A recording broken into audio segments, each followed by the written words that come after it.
사사기 12장 1절부터 12절까지의 말씀을 제가 읽고 말씀 나눕니다.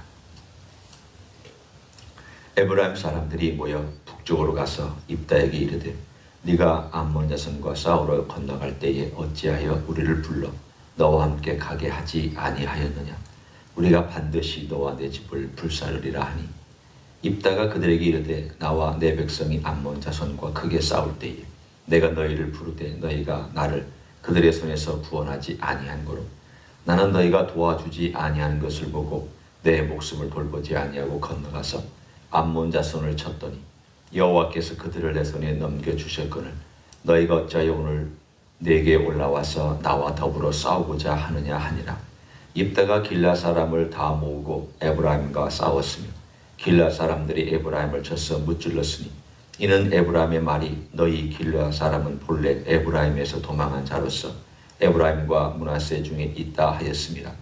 길라 사람이 에브라임 사람보다 앞서 요단강 나루턱을 장악하고 에브라임 사람의 도망하는 자가 말하기를 청하건대 나를 건너가게 하라 하면 길라 사람이 그에게 묻기를 네가 에브라임 사람이냐 하여 그가 만일 아니라 하면 그에게 이르기를 쉿볼렛이라 발음하라 하여 에브라임 사람이 그렇게 바로 말하지 못하고 쉿볼렛이라고 발음하며 길라 사람이 곧 그를 잡아서 요단 강 나루턱에서 죽였더라. 그때 에브라임 사람의 죽은 자가 42,000명이었더라. 입다가 이스라엘의 사사가 된 지 6년이라 길라 사람 입다가 죽음에 길라앗에 있는 그의 성읍에 장사되었더라.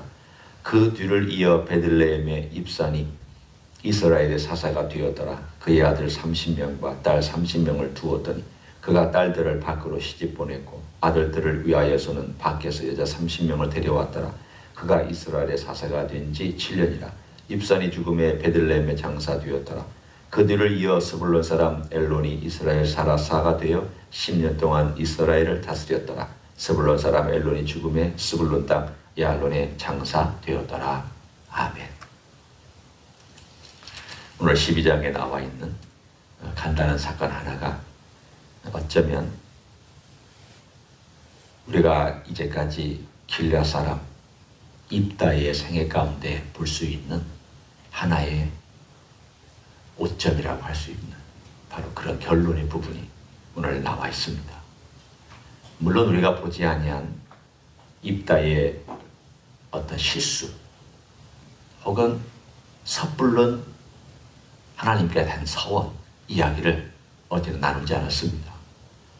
이것은 두 가지 해석이 다 가능합니다. 그 딸을 번제로 바쳤든지 아니면 평생 동안 그 딸이 성소에 가서 섬기면서 시종드는 그러한 여인으로서 시집가지 아니하고 섬겼든지 둘 중에 하나 가능합니다. 어떤 사람은 이렇게 해석하고 또 어떤 사람은 저렇게 해석합니다. 성경은 그거에 대하여 명확하게 얘기하지는 않습니다. 하지만 제가 생각할 때 그 딸을 아마도 성소에서 섬기는 평생 결혼하지 아니하고 섬기는 사람으로서 그렇게 살아가지 않았을까라고 짐작해 봅니다. 한 가지 분명한 것은 입다가 그것 때문에 대단히 슬퍼했다는 것. 그거 하나만큼은 사실입니다. 섣불리 서운했습니다. 하나님께서 나에게 승리를 주시면 처음 나를 맞이하는 바로 그 존재를 제가 하나님께 번제로 바치겠다. 사실 얼마나 섣부른 서원입니까? 그러나 그가 서원했기 때문에 어쩔 수 없이 그 딸을 바쳐야만 했던 그 마음을 그가 슬픈 가운데 있는 마음을 오늘 본문의 12장을 갖고 우리가 읽어와야 됩니다. 아직 그 마음속에 있는 속에 자기 자신에 대한 울분이 있습니다. 내가 왜 그런 서운을 해가지고 이 딸이 이렇게 되었는가. 또 마음속에 하나님 어떻게 제가 이런 승리를 맛보고도 승리의 기쁨을 누리지 못합니까? 어떻게 생각하면 승리의 기쁨을 막 누리고 잔치를 벌여야 되는 그 순간에 그걸 누리지 못하는 마음속에 우울함과 힘듦이 남아있는 상태에서 오늘 우리가 12장을 읽습니다. 12장에 에브라임 지파가 나옵니다. 우리는 이 에브라임 지파가 어떻게 행동하는지를 이미 알고 있습니다. 그 전에도 물론 조그마한 사건 속에 있었지만 제일 크게 부닥쳤던 사건이 바로 기드온이 있었습니다. 기드온도 므낫세 사람입니다. 기드온이 미디안 사람과 전쟁을 벌일 때 나팔을 불어서 다 소집을 했는데 에브라임 사이에 나타나지 않고 결국은 그가 모을 수 있는 가장 가까운 사람들 혹은 헌신된 사람들 300명 데리고 미디안 사람을 쳤습니다. 그리고 나서 그들을 추격할 때 에브라임 사람에게 너희가 나루턱을 지켜라. 그래서 미디안 사람들의 왕을 잡아라. 그랬더니 그들이 부랴부랴 다시 소집을 해가지고 와서 나루턱을 지켜서 두 왕을 잡고 두 왕 도망간 그 사건이 있습니다. 그랬더니 나중에 이 에브라임 사람들이 와가지고 이렇게 얘기를 합니다. 근데 왜 우리 안 불렀느냐? 왜 너희가 곡을 가져가느냐? 우리가 전쟁을 치렀으라면 더 멋지게 이길 수 있었는데. 그러자 기드온이 그때 이렇게 얘기를 합니다. 너희의 포도의 끝물이 우리의 포도의 처음 것보다 훨씬 낫다. 그 말은 너희들의 가장 어리고 작은 아주 비리비리한 사람이라 할지라도 우리의 용사보다 훨씬 뛰어나다. 그러니 싸우지 말자. 그래서 넘어간 적이 있습니다. 그런데 오늘 또 비슷한 사건이 있습니다. 정작 전쟁이 일어날 때는 나오지도 않고 있다가 전쟁이 다 끝나고 승리하니까 나타나서 너 왜 우리 안 불렀느냐. 참 어처구니 없는 이야기죠. 어떻게 생각하면은 뭐 이런 지파가 다 있어. 있습니다. 지금 여기에 보면 에브라임 지파가 그런 지파입니다. 에브라임 속에 있는 교만이라고 하는 것은 참 어떻게 빼낼 수가 없는 그런 그들 속에 있는 일종의 DNA가 되었습니다.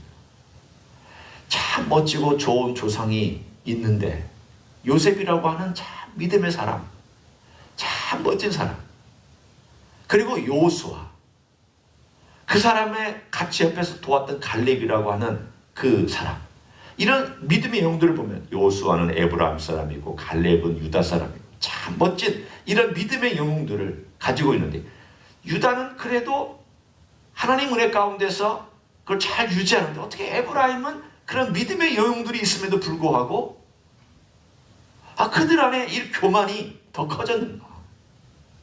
오늘 특권의식이 더 커졌는가?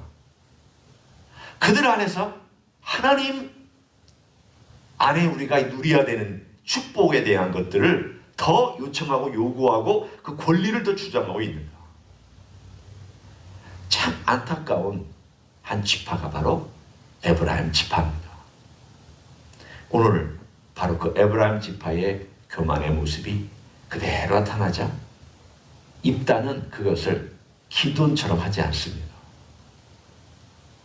기드온처럼 하지 않았다는 얘기는 전쟁을 벌였다는 뜻입니다. 기드온은 말로써 평화롭게 외교적으로 해결을 해서 자기들끼리 싸우지 않고 잘 끝났습니다. 그런데 오늘 입다는 자기 딸도 잃어버린 마당에 갑자기 에브라임이 와서 병사 하나 보내지 않았던 에브라임 지파가 수만 명을 모아서 강을 건너서 너와 너희 집을 다 죽이겠다고 그런 위협을 받고 모욕을 받자 길앗 사람을 다 모으고 므낫세 반지파죠. 요단강 동쪽에 있는 므낫세 반지파 길앗 사람을 다 모아서 전쟁을 벌였습니다. 오늘 본문에 나와 있는 그 에피소드가 바로 그 이야기입니다. 전쟁은 길앗의 승리로 끝났습니다. 입다의 승리로 끝났습니다. 그리고는 도망가는 패잔병들 강을 건너갈 때 시볼렛이라고 발음하냐 스볼렛이라고 발음하냐에 따라서 그들을 죽였습니다. 이 참 성경에 보면 뭐 이런 얘기까지 다 나오나 싶을 정도로, 그러나 성경이 왜 이야기를 우리들에게 전해주고 있을까? 왜 이런 작은 에피소드 하나, 그 당시 일어났던 이 일을 이렇게 소상하게 적어주는 것은 사사시대에 사사도 얼마나 부족한 인생인가, 동시에 이스라엘 지파들이 얼마나 하나님 없이 살았는가. 그리고 그들 안에 있는 경쟁의식과 비교의식과 우월의식과 열등의식과 그들 안에 있는 분쟁과 싸움과 잔인한 학살들. 오늘 용사가 4만 명 이상이 죽었습니다. 큰 전쟁이었습니다. 그냥 몇백 명이 죽은 전쟁이 아닙니다. 이런 정도의 무지막지한 사건들이 일어나고 있다는 것을 우리들에게 정확하게 보여줍니다. 이게 바로 이스라엘의 역사라고. 나중에 다윗과 사울 왕 때에도 사울 왕이 죽고 나서 다윗과 그 위에 북과 남이 싸울 때에도 계속 전쟁을 벌입니다. 나중에 결국 그가 왕국을 통일하지만 결국 그것도 딱 2대에 끝납니다. 다윗과 솔로몬. 그리고 또 갈라집니다. 또 갈라질 때 그때 우두머리 역할을 하는 것이 에브라임입니다. 그래서 그 에브라임은 계속해서 북왕국을 대표하는 가장 큰 위치에 있지만 동시에 가장 교만한 위치에 있기도 한 바로 지파의 대표가 되었습니다. 하나님은 늘 에브라임을 생각할 때마다 가슴이 아픕니다. 내가 에브라임을 사랑했다. 내가 에브라임에게 좋은 걸 주었다. 그런데 에브라임은 나를 늘 발로 차듯이 뒷전으로 나를 놓았다. 에브라임아, 에브라임아, 내가 너를 어떻게 하랴. 하나님께서 호세아를 통하여서 에브라임이라고 하는 지파뿐만 아니라 그 북쪽에 있는 교만하여 하나님으로부터 떨어져 나간 그들을 향하여서 늘 하나님은 안타깝게 에브라임아, 에브라임아, 내가 너를 어떻게 하면 좋겠느냐. 내가 너를 사랑하는데 너는 나를 한 번도 눈길도 주지 않는 거야. 나는 너를 사랑해서 내 마음이 찢어지듯 아픈데 너는 어떻게 그렇게 나에게 살살맞게 대할 수가 있느냐. 너는 그러지 마라. 하나님의 그 아픈 마음이 호세아서에 눈물로 호소하고 있는 호세아의 그 메시지 속에 다 녹아들어 있습니다. 오늘 그 특징을 오늘 여기서 우리는 12장에서 봅니다. 에브라임이 가지고 있는 특징. 하나님 없이도 자기 원하는 대로 하고 싶어하는 마음. 하나님 없이 자기가 원하는 것을 이루고자 하는 욕심. 거기다가 사사인 입다는 또 그것을 지혜롭게 해결하지 못하고 자기 마음속에 있는 모욕과 받았던 대로 받았던 것을 갚아버리는 이러한 입다의 행위와 또 모습을 우리가 보면서 우리가 하나님 아버지 앞에 오늘 어떻게 살아야 할까? 오늘 영원한 우리의 사사이신 예수님께서 만약 우리들에게 이런 입장이 있다면 뭐라고 주님은 판단하시며 말씀하실까? 그가 입다였다면 우리 주님께서 입다 입장에서는 어떻게 하셨습니까? 우리는 산상수훈으로 돌아와서 봅니다. 예수님은 사사십니다. 재판관이십니다. 예수님이 이 땅에 우리를 다스리시는 분으로 오셨을 뿐만이 아니라 우리를 위하여 죽으시기 위하여 오셨습니다. 그런데 주님께서 우리를 다스리시는 방법이 참 묘합니다. 군사의 힘으로 다스리지 않습니다. 폭력으로 다스리지 않습니다. 전쟁으로 다스리지 않습니다. 또는 군림하심으로 다스리지 않습니다. 우리를 두려움에 빠지게 해서 다스리지 않습니다. 주님은 분명히 말씀하셨습니다. 너희 오랫밤 때리는 사람이 있거든 맨밤 돌려대고 오래 가자고 하는 사람이 있으면 심리를 가라. 그리고 욕하지 마라. 원수 갚지 마라. 원수는 내가 갚아줄 테니까 너는 용서해라. 너는 선을 베풀어라. 원수가 줄이거든 먹여라. 목마르거든 마시게 하라. 너는 선을 베풀어라. 원수에게까지 선을 베풀어라.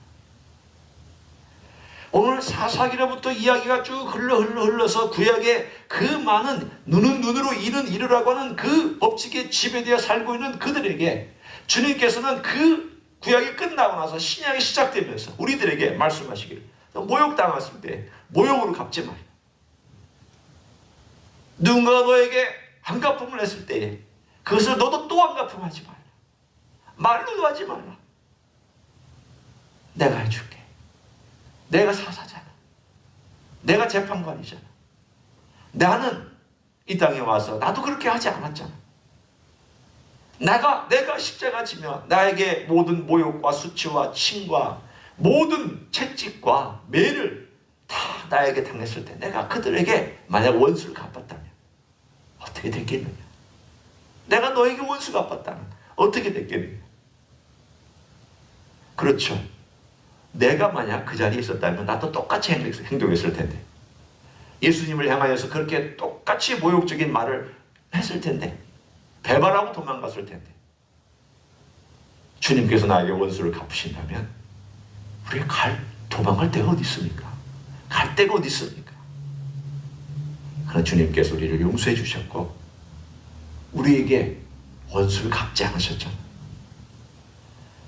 그래서 오늘 이 이야기의 결론은 한 가지입니다. 사사 되신 예수님께 우리의 모든 억울하고 불편하고 힘든 것들을 다 아뢰라는 거예요. 다 아뢰라. 다 고발하고 아뢰고 말하라. 그리고 너는 나에게 맡기라. 저는 지금 가장 어려운 것을 저와 여러분에게 말하고 있습니다. 아마 우리가 살아가는 동안 제일 어려운 숙제 중에 한 가지가 바로 이것이 아닐까라고 생각합니다. 원수 갚지 않는 것, 보복하지 않는 것, 안 갚음하지 않는 것, 누군가가 자에게 모욕적인 말을 했을 때 그것을 오히려 주님께 맡기면서 걸어가는 것, 참 어렵습니다. 참 어렵습니다. 이걸 누르면 터질 것이고, 이걸 터뜨리면 관계가 깨질 것이고, 이러지도 못하고 저러지도 못한 우리의 삶 속에서 우리가 주님 앞에 나와서 그것을 내려놓고 주님께 맡기고 주님께 던져놓고 주님께서 그것을 통치하시고 이루어 가시고 주님의 방법으로 해결해 가시기를 구하고 아뢰고 맡기고 그 앞에서 신음하고 그 앞에서 눈물 흘리고 그 앞에서 갈등하는 것 외에는 우리가 이런 상황에서 이겨낼 다른 방법이 없습니다. 오늘 하루도 우리 주님의 방법, 그러나 주님의 사랑, 또 주님께서 도와주시겠다고 하신 주님의 자원, 이런 모든 걸 통하여서 입다가 실수하였던 그 실수의 자리에 가지 아니하고 영원한 사사이신 예수님의 자리로 우리를 옮기는, 그래서 예수님의 제자로서 예수님과 같이 그 보조를 맞추어 걸어가는 삶이 단순히 그냥 바깥으로 행위뿐만 아니라 우리 내면의 세계까지도 보조를 맞춰서 제자가 되어 걸어가는 귀한 삶이 되시기를 우리 주 예수 그리스도의 이름으로 간절히 축원합니다. 기도하겠습니다. 하나님, 고백합니다. 우리가 참 다른 사람 용서하기 어렵습니다. 특별히 모욕을 준 사람을 참 용서하기 싫어합니다. 우리에게 힘들게 하고 손해를 끼친 사람에 대하여 우리는 원수를 갚고 싶은 마음, 이것이 우리의 본능 가운데서 불뚝불뚝 일어납니다. 주님, 이러한 어리석은 모습이 우리 있고 이러한 인간이 바로 우리 자신인 것을 고백합니다. 그러나 주여, 우리 주님께서 우리를 용서해 주심, 우리를 불쌍히 여겨 주심, 우리를 십자가에서 피 흘려서 죄를 깨끗하게 씻어 주심, 그 놀라우신 사랑에 감사를 드립니다. 용서해 주신 것 감사합니다. 주님, 용서받은 자로서 이제 용서하기를 원하며 우리가 받은 어떤 어려운 일이 있다 할지라도 그것을 그대로 갚는, 이를 이로 갚고 눈을 눈으로 갚는 삶을 살지 않도록 축복해 주시기를 원합니다. 주님께 맡기며 우리의 영원한 사사이신 예수님께 맡기고 우리는 사랑으로 살고 용서하며 살고 믿음으로 살아가는 하나님의 종들이 되게 축복하여 주시옵소서. 이제는 우리 구주 예수 그리스도의 은혜와 하나님 아버지의 극진하신 사랑과 성령 하나님 교통하심의 역사가 오늘도 우리 주 예수 그리스도의 발자취를 따라서 걸어가는 예수님의 제자, 예수님과 보조를 맞추는 제자, 예수님의 마음을 품고 예수님의 발걸음을 걸어가고 예수님의 말씀을 함께 나누고 예수님의 마음을 갖고 동기를 갖고 오늘도 주님 앞에서 살아가기를 소원하는 가정에서 예배드리는 종들 위에와 주임대 희수교회 위에와 이민교회들과 한국교회들과 선교사님들 위에 이제부터 영원히 함께 하실지어다. 아멘.